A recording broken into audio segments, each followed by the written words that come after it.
Samantala, idol, sa ibang balita,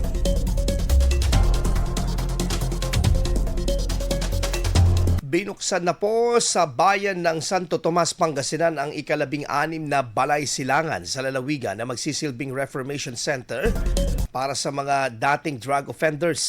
Pinasinayaan ng pasilidad sa Barangay San Antonio noong Marso 13 ng ito sa pagkikipagtulungan ng pamahalaan ng Santo Tomas at ng Philippine Drug Enforcement Agency. Kabilang sa mga programang ipatutupad sa Balay Silangan ang pagbibigay ng edukasyon, psychological intervention at livelihood training para sa mga benepisyaryo. Samantala, nagsagawa rin ng on-site verification sa 10 barangay ng bayan bagong pagbubukas ng center upang suniin ang kanilang drug-free status. Batay sa ulat, nananatiling nag-iisang munisipalidad sa Region 1 ang Santo Tomas na may drug-free status.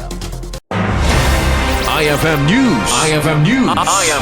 IFM News.